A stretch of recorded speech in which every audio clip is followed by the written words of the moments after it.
एक महत्त्वाची अपडेट आहे। कृषी मंत्री माणिकराव कोकाटे यांना न्यायालयानं दणका दिलाय। माणिकराव कोकाटे आणि भाऊ सुनील कोकाटे यांना नाशिक जिल्हा न्यायालयानं 2 वर्षांची शिक्षा ठोठावली आहे। 2 वर्षांचा कारावास आणि 50,000 अशी ही शिक्षा आहे।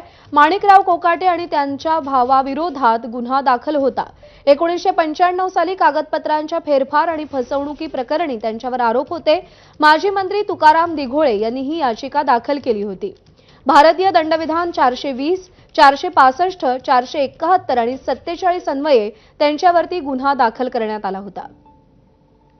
मुकुल कुलकर्णी आपल्याला या सगळ्या संदर्भात अधिक अपडेट देतील। मुकुल, मंत्र्यांना न्यायालयानं शिक्षा ठोठावलेली आहे, हे सगळं प्रकरण नेमकं काय होतं आणि पुढे काय कारवाई होणार?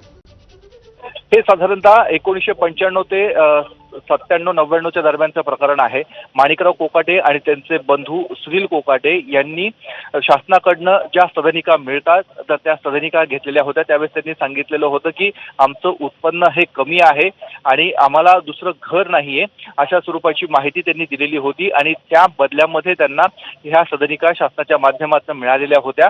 मात्र त्यावेळेस ते तत्कालीन जे अधिकारी होते त्या अधिकाऱ्यांनी या संदर्भातली तक्रार केलेली होती। नाशिकच्या सरकारवाडा पोलीस ठाण्यामध्ये या संदर्भात गुन्हा देखील दाखल करण्यात आलेला होता आणि हे प्रकरण 1997 पासून सुरू होतं आणि आज या प्रकरणाचा निकाल लागलेला आहे। यामध्ये एकूण 4 आरोपी दाखवण्यात आलेले होते। त्यामध्ये माणिकराव कोकाटे, त्यांचे बंधू सुनील कोकाटे आणि इतर 2 जण होते।